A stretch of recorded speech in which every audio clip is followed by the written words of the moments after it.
Hi there, it's Skyward Shield. Welcome to a new Football Talks video. This is just me on my own because I know the draft ain't done, but I can't just simply ignore the first round, talk about it a little bit. Don't worry, when all 3 rounds are done, probably by next week, mid-next week, I should have a final podcast in a long time up until near the end of our midsummer when training camp in the preseason is about to begin. But anyway, I just wanted to talk a little bit about the first round of the draft because it was by far one of the more interesting ones in recent memory. Now, the only ones I can tell you I got right were obviously Myles Garrett to the Browns, but I also got Mike Williams to the Chargers, at least when I go to my final mock draft. In past drafts, I also got Fournette to the Jaguars. I got, who else did I get? I want to say I got... Okay, I think I had Corey Davis go to the Titans, but not that early. Maybe that early. I know I had him at one point, because honestly, I could have seen the Titans go corner and wide receiver, but in this case, they went the other way around, and it still worked. They addressed 2 major issues. But I will say, a lot of defensive talent that you don't think you would expect dropped pretty damn far. But in fact, is Jonathan Allen still? No, he went to Washington, which is that's a steal for them. But anyway, let's just break it down. Let's talk about there's some couple week one winners and losers. I want to talk about some of the teams. Let's start with the one of the weird trades. This one I think was the weirdest. The Bears traded from rounds 3 to 2. Gave up 2 of their third round picks, one from this year and the other for next year, and a 4th round pick, just to move up 1 spot from the 49ers and take Mitch Trubisky. Now, I know what some people say that Cleveland really wanted him. I call it the Osweiler effect. I don't believe in this guy. I could be wrong, but I don't see why any team sold on him. And he's going in a tough situation. The Mike Glennon deal makes no sense now. I really can't tell what the Bears are thinking. The 49ers, I will put it out there. I don't like the team, but you know what? They're fucking winners in this one. Not only did they get such a good deal out of the Bears, but then they were able to trade back into the first round from the Seahawks through the Falcons to get Reuben Foster, a really good linebacker, at pick 31, so they were able to get back in the first round. It's like, oh, we just traded out, we're out entirely. No, they came back. But they had 2 first round picks, and they took Solomon Thomas, which I also had him in one of the drafts. I had him take them a safety in my final one, I believe. I think I had them take Malik Hooker, which let me tell you, for the first half of this draft, like the first, I want to say the first 12 picks. There were a lot of offensive players that went off the board, which I do not understand. I mean, aside from the quarterbacks, I can understand Leonard Fournette. I believe in him. I don't like what he's doing, but I don't like that he's in Jacksonville, but he's gonna work there, hopefully, for his sake. But it was a lot of quarterbacks. You had 2 wide receivers who I don't think were worth going for that high. I don't see many teams that had a need for them aside from those teams that took them.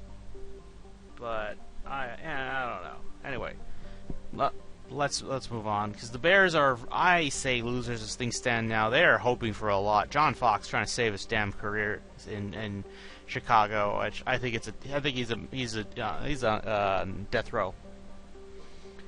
But let's move on. The Jaguars, as I mentioned, got Leonard Fournette. I think that's a good fit, like I've said. Mike Williams to the Chargers, got that one right. I just knew they were going to take one, considering Keenan Allen always gets hurt. So I think they wanted something for insurance. This is a bizarre one, not like John Ross. Like, I can understand the Chargers with Mike Williams, because Clemson wide receivers have been so good. Don't believe me? Go ask DeAndre Hopkins. But John Ross, I don't know why the Bengals took him. I know they could have used some depth at wide receiver, but I think that could have been addressed in the 2nd or 3rd round. Personally, I think the Bengals needed to address other positions, like the defensive line. Like, I thought they should have gotten I think they would have been well with Jonathan Allen. In fact, I believe I've had him fall to them. Because I think if you took Jonathan Allen and Solomon Thomas away that early, I could understand them going for another position. But with Solomon or Jonathan Allen there, I don't know why they didn't do it, but whatever works for them. I just don't think offense is the position they should address right now. But anyway, Jets actually got one of the safeties. They got Jamal Adams. Now here's where the trades kick in. These are the two picks I wanted to talk about. Pick number 10.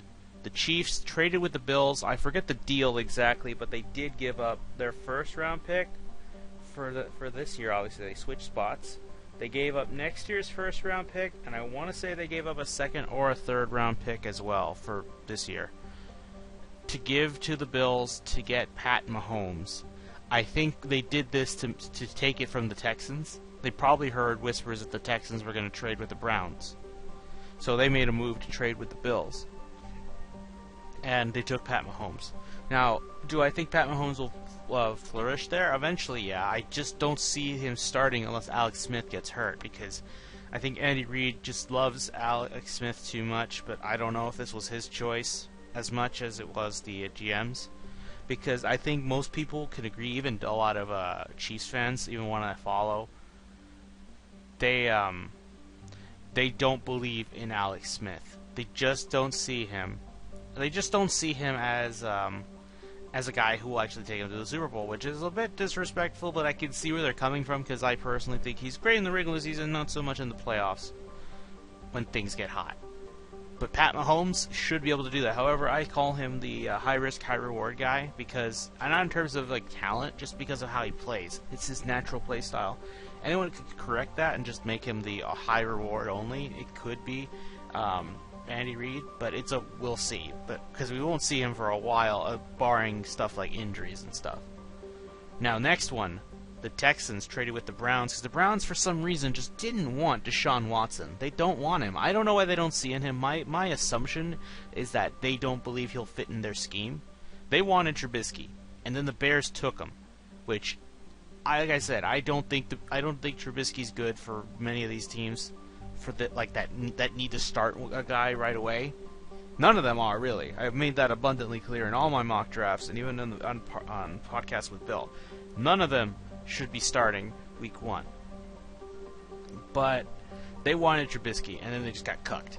They just got jacked with Chicago, but I think they'll be fine. The Texans took Deshaun Watson with the 12th pick, and they only gave up their first rounder, which some say that's high risky, but when you compare what the Bears gave up and the Chiefs gave up, like, this is something I don't think people need to point out. They need to point out, but they don't.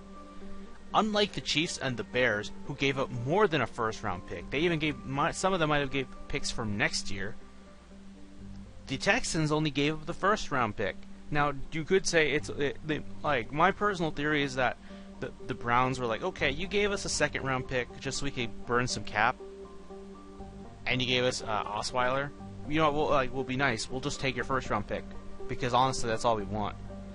So the Texans gave up their first and second-round picks essentially for Deshaun Watson. But I like Watson personally. I think he was the best of this group. I was kind of glad his stock dropped. Funny that he said that if anyone picks anyone else over him, that's disrespectful. Well, guess what? You had freaking Trubisky go at 2, and then you had Pat Mahomes go off right after. But now, Deshaun Watson is a winner. He is as a proven winner, as Rick Smith said, as I've said. I like his winner mentality, and I like that he makes the least mistakes. Now, when he makes mistakes, it's big. Like, in some of the games he lost, the few games he lost last year, they were big. Like, he threw 4 interceptions in one. But I think they could be amendable here. And plus, he is, unlike the other two teams, unlike the Bears. Unlike the Bears or the Browns, teams like them, teams like the Chiefs and the Texans are in already playoff caliber teams. They have great defenses, and they have some good offensive pieces. Like with the Chiefs case, they have Tyreek Hill, who is not a good guy, but who else do they have? I'm forgetting their tight end.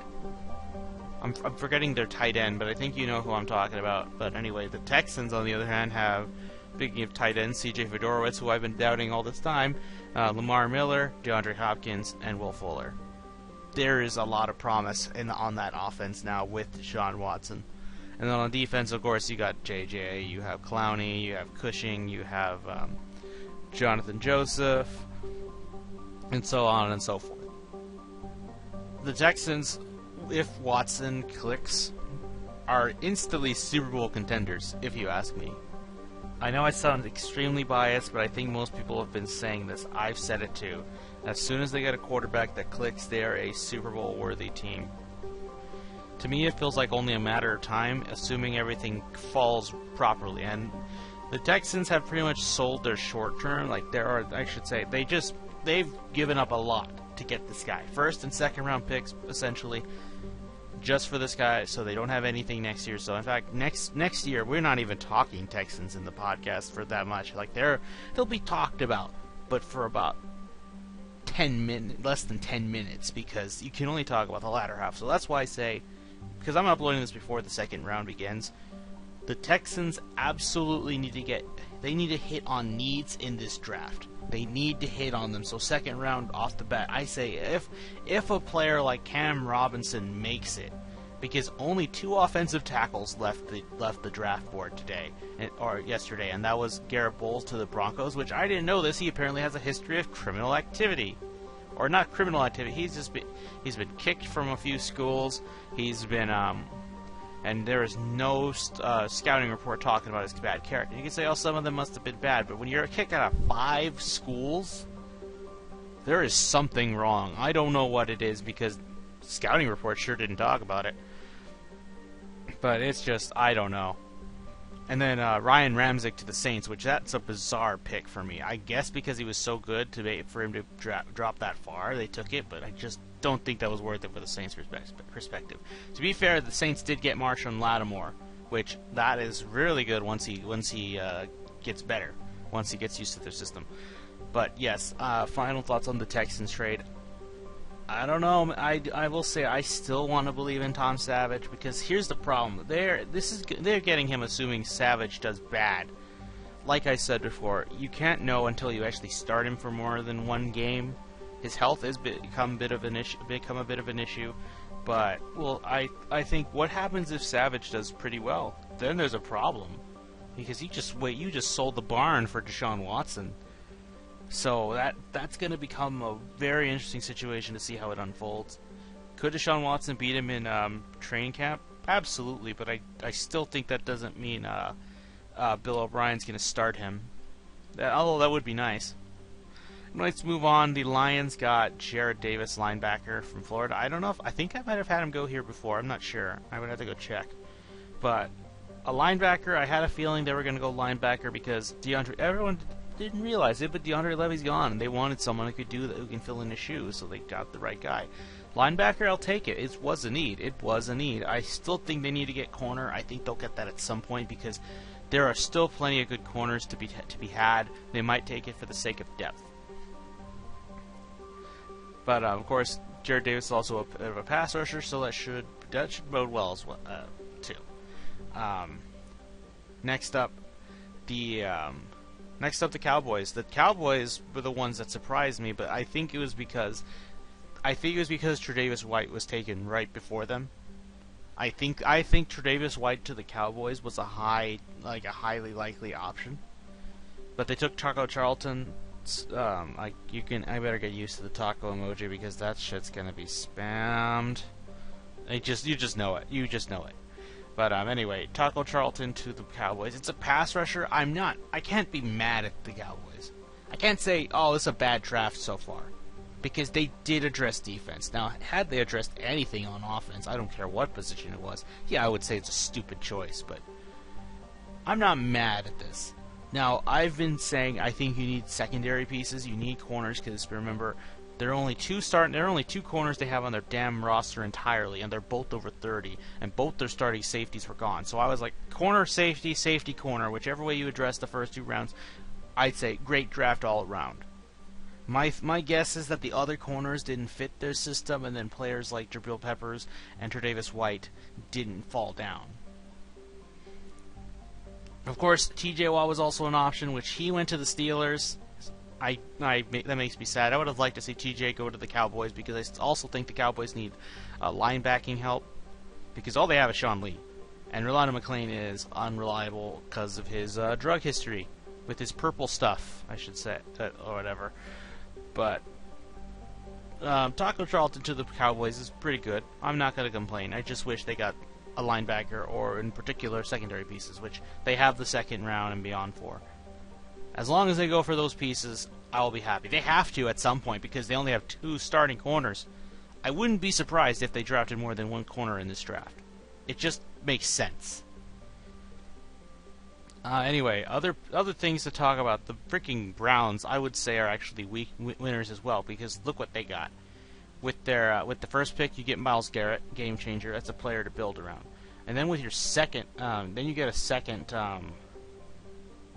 You get your second pick that you traded with the Texans. You get Jabril Peppers, really good linebacker / safety. And then at the end, you trade with the Packers to get David Njoku. I think that's how his name is pronounced, Njoku. They actually say both letters, which is surprising. A tight end. So you got an offensive piece, and you got 2 defensive pieces, including one of them being someone you could build around, someone who can change the course of a game entirely. There is promise in Cleveland. I think what they're doing now, especially considering Trubisky's off the board, I think what they're doing is stockpiling for either a trade with a quarterback that catches their eye from other teams. I'm thinking they might try and still go for other teams. Apparently they were going to try and go for Washington and Kirk Cousins, but then, oh God, Washington said, no, we're not going to do that. And they told it to Kirk, we're not trading you, man. They say that now, but you never know at this rate. It all depends on how the season shapes up. Anyway, get 3 players like that. I think that's a good draft for them. And plus, even if they do bad, guess what? They might have an early pick, and depending on how the Texans do, they might get an early pick. That's why I absolutely think the Texans need to freaking get into the playoffs and go as far as at least the divisional round again, because you know what? If the Browns are going to get a lot of picks, I would not want them to get my pick at such an early spot, because they could get a really good player. And if we fall on the wrong side of history, at least they could say, hey, they didn't get that something really valuable out of us, perhaps. What do I know? The draft is very bizarre like that. But anyway, that'll do it. In general, if I had to give some grades for everybody, I think the 3 teams we talked about, the Cowboys, the Texans, and the Lions, all winners. I think they did pretty well. I think the Cowboys could do a lot better. The Cowboys are my least one. I'm just glad they address defense. That's all that matters to me. You address the defense. I said, as long as you address defense, automatic winners. As long as it was within reason. I think it's within reason. I think they want to have a superb pass rush, but the corners are such an Achilles heel, it's not even funny. But that's what they have the rest of the draft to do. So if I had to tell you the rest of the draft needs as well, Lions, pass rush is still nice. Cornerbacks for depth is also nice. And a wide receiver for depth can be nice as well. Cowboys, like I said, secondary. And Texans, get a right tackle with the second round, especially if someone good like Cam Robinson makes it your way, which can be possible. I don't think it'll happen, but it's possible. Patriots are actually up as well, but I don't care what the Patriots pick, because they always seem to pick well. I can't tell you for them, man. What do I know? With the Patriots, they're like, fuck what you think we need. I'll tell you what we need. And then watch that player get offensive rookie of the year or something, which they don't get. But you know what I mean. They're so good, they could be considered that way. Anyway, other than that, yeah. I think it was a pretty interesting draft as a whole. There's a lot of the only losers I can really say for certain, I think, are the freaking Bears. I think they're just made a weird decision. I don't think those picks, even if Trubisky's good, I just don't think that was worth it. That's a lot of opportunities to boost the rest of your roster, and now you just did it just for 1 quarterback. But anyway, that'll do it for this video. I hope you guys liked it. Next time I will have Bill on, and we're going to talk about the entire draft, talk about all the players our teams drafted, and then yeah. So until then, I'll see you guys in another video.